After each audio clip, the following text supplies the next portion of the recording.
Olá, aqui é a Vera Lima, eu sou da Estúdio Eficaz Comunicação e nós estamos no podcast Comunicação em Pauta. Aqui o espaço é aberto para pessoas ou profissionais que estão militando a área da comunicação, seja do jornalismo, da publicidade, das relações públicas, do marketing, enfim, aqueles profissionais que abraçaram a comunicação mercado afora e estão aí dando o que tem de melhor e aprendendo e ensinando também nessa área. Eu estou recebendo Janaína da Mata, bem-vinda. Querida, obrigada. A Janaína é jornalista, pessoal, mas tem pós-graduação e mestrado, enfim, tem muito conhecimento nas áreas, tanto sociais quanto da comunicação, mas a comunicação especializada na área do jornalismo.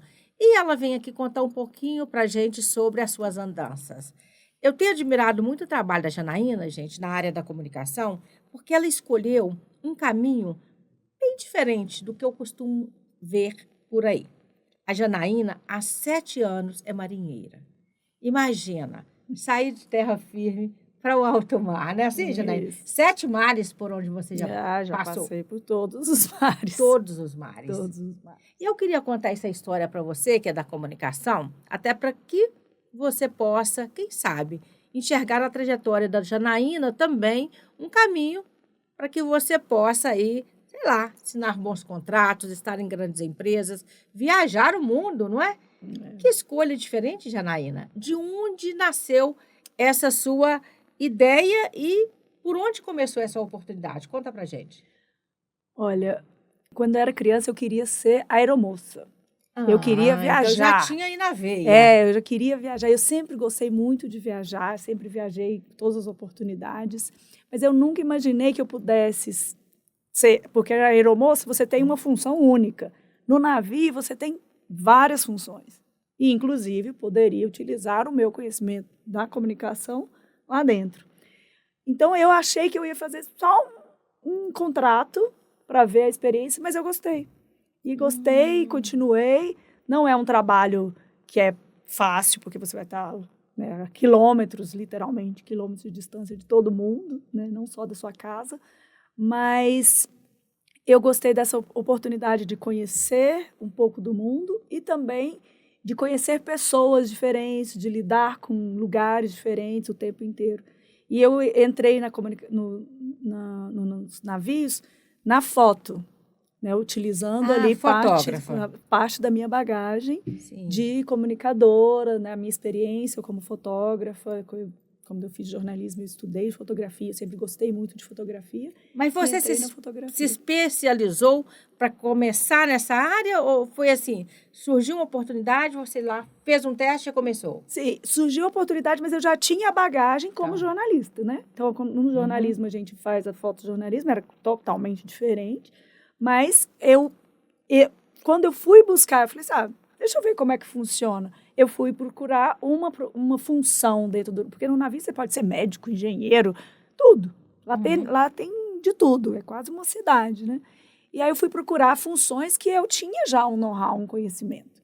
Então, eu fui para fotografia porque era uma área que eu já dominava. Você já tinha uma expertise, né? Isso, que eu já dominava. E aí...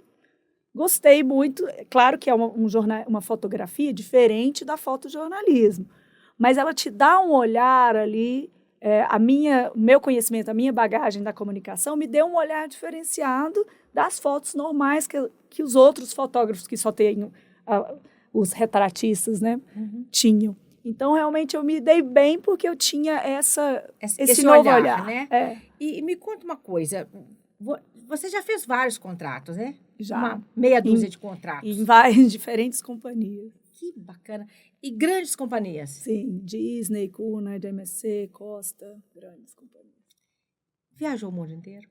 Eu já tinha viajado o mundo inteiro antes de começar. Eu acho que aí foi onde eu decidi procurar um trabalho que me pudesse casar com a minha vontade de continuar viajando. Então, porque o jornalismo, eu viajava um pouco com o jornalismo, mas não tanto. E aí eu o ir para um cruzeiro foi nesse sentido de não parar de viajar enquanto estivesse trabalhando. Então, esse foi o objetivo. Então, eu consegui encontrar um trabalho que eu continuo viajando mesmo enquanto estou trabalhando. Janaína, passar por 5 continentes, assim, que legado você está deixando, assim? Porque eu vejo que você sempre nos mostra a rota por onde você está, tem ali o nosso canal, Só Viaja, você conta muita coisa para gente. Mas o que você gostaria de deixar aí para outras gerações, para as pessoas que estão cruzando esse seu caminho, fazendo esses cruzeiros com você? O que você pensa? Passa pela sua cabeça o quê? Eu acho que viajar, principalmente para uma mulher, é um pouco revolucionário. Com certeza. Porque se você for pensar que lá da época das cavernas, quando o homem saiu para caçar, a mulher tinha que ficar em casa, e aí ela cuidou da agronomia, da horta e das crianças. Quando os homens saíram na navegação, a mulher ficou em casa. Tudo levava a mulher a ficar em casa e o homem desbravar o mundo. Então, ao decorrer dos anos, dos séculos, dos milênios, o homem ia desbravar o mundo e a mulher ficava em casa. Então, a partir do momento que uma mulher consegue sair pelo mundo e voltar, eu falo porque, né, às vezes você vê a questão da segurança, da violência contra a mulher pelo mundo afora, quando você consegue... E eu falo de cadeira, porque eu viajo sozinha, eu gosto de viajar sozinha. Então, os 40 países que eu conheci antes de começar a ir ao cruzeiro, eu fui sozinha. Então, para mim, isso é mostrar, a gente consegue, a gente pode ir. E nessa... A gente, eu digo nós mulheres, né? A gente consegue. E os homens já sempre rodaram o mundo mesmo, né? Mas e olha, nós... e nessas suas andanças, né? Hoje, imagino que 7 anos, ou seja, já passando aí por 5 continentes, 7 mares, tem algum lugar especial que você fala assim, Vera, ficou na saudade, eu vou voltar, ou você está sempre pensando em coisas novas? É difícil porque, para mim, cada lugar é especial. Eu brinco que eu ainda não cansei de viajar porque eu tenho um encantamento pelos lugares. E, às vezes, tem alguns lugares que são encantadores pelas pessoas que você conhece, outros lugares são encantadores, como Petra, pela imensidão e pela história, e pela coisa. É muito difícil, quando você passa por tantos lugares, escolher um ou dois e falar, quero voltar em vários, e já voltei. Mas eu falo, e isso não é porque eu sou brasileira, mas o Brasil é um lugar incrível, por mais que eu conheça o mundo, eu ainda sempre sou e voltarei ao Brasil. Minha casa é o Brasil. Mas por quê? Seria algo que você, pelo fato de ser seu lugar, né?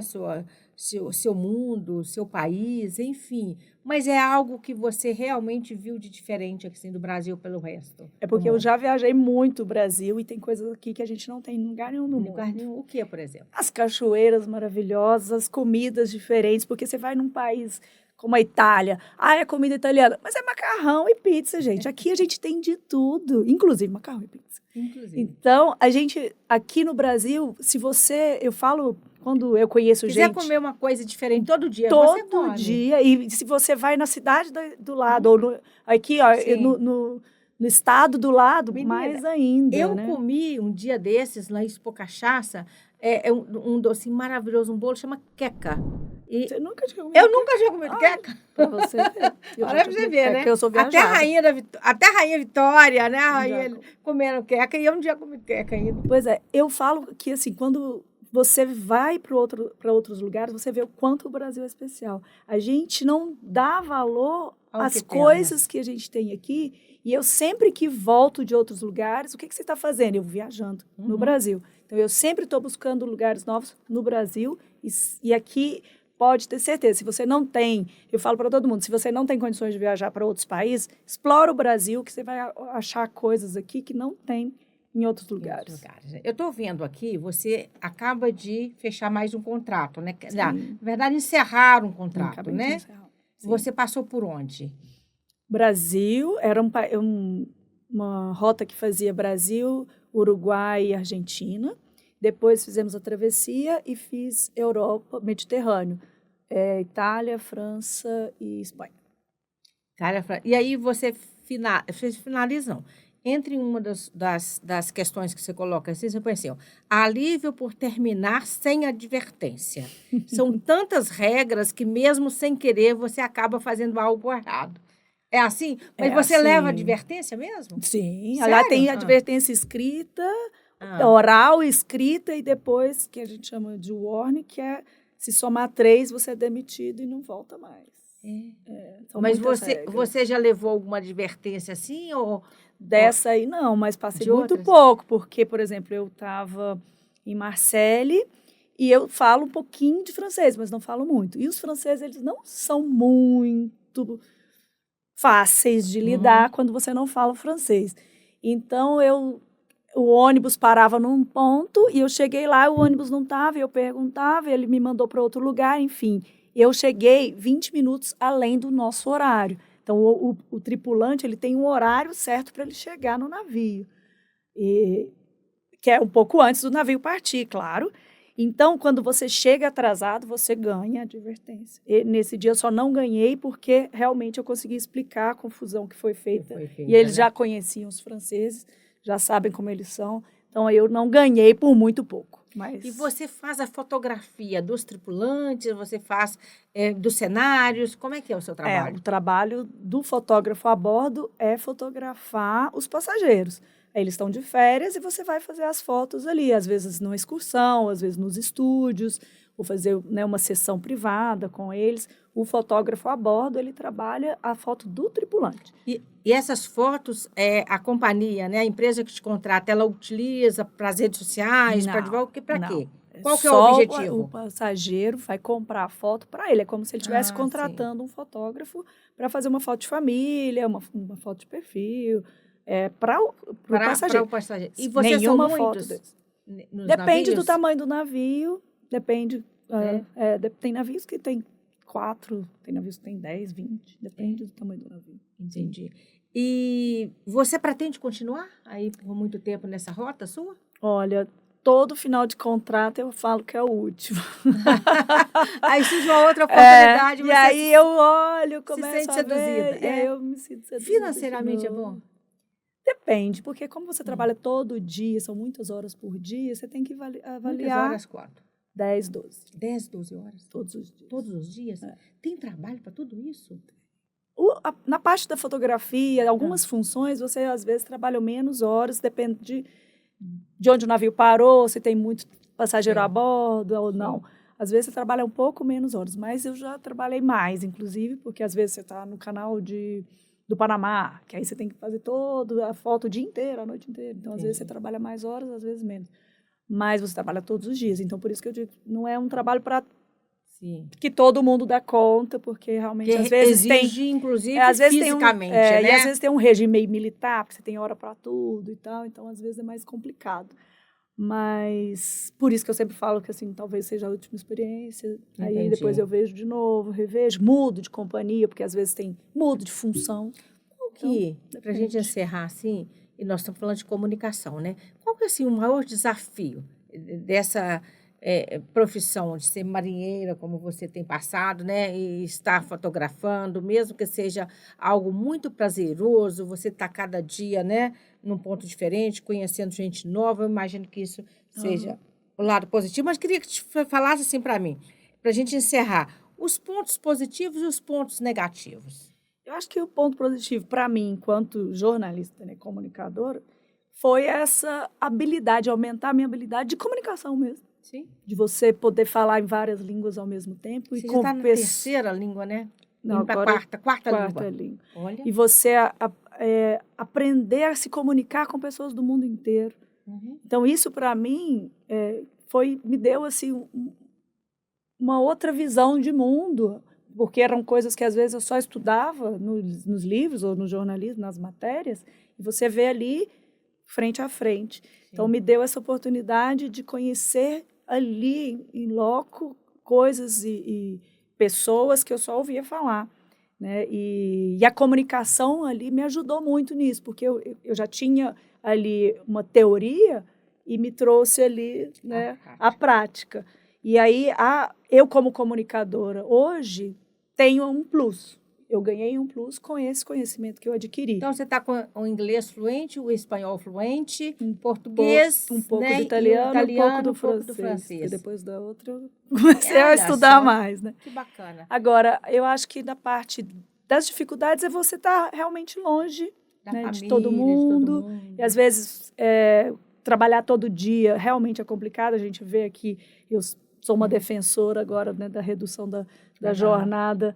Do 6x1, do né? 6x1, e realmente quando você trabalha 7x7... É o que você faz. É você ver de domingo a domingo. Como é... Não existe domingo, para nós lá todo dia é segunda-feira. Todo dia é segunda-feira. Então, quando você vê isso, você vê como é importante a folga semanal, como você vê como é importante ali você ter horários, né, de trabalho definidos.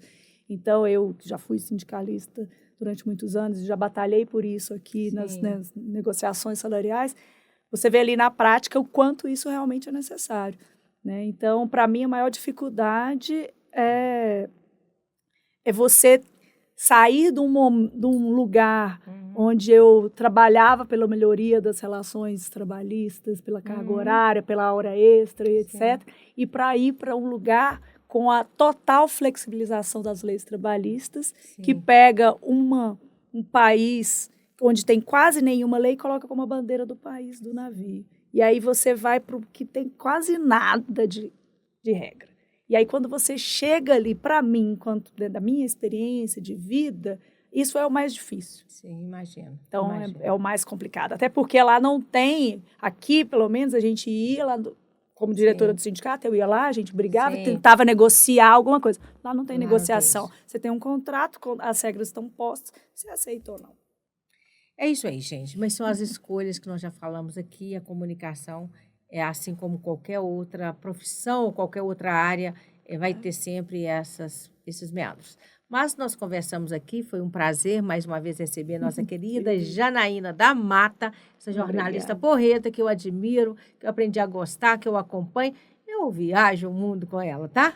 Então, Janaína, muito obrigada. Gente, deixa seu like aí para mim. Eu tenho certeza que você gostou dessa entrevista, que você ouviu e que você vai acompanhar a Janaína nas redes dela. Nós vamos deixar aqui as redes da Janaína e as nossas também, para que você participe aqui com a gente. Comunicação em Pauta, eu queria que você me enviasse um próximo assunto que você gostaria de saber. A viajação da Janaína, eu tenho certeza que você vai apreciar muito. Um queijo e um beijo para você. Até o próximo Comunicação em Pauta, o podcast da comunicação.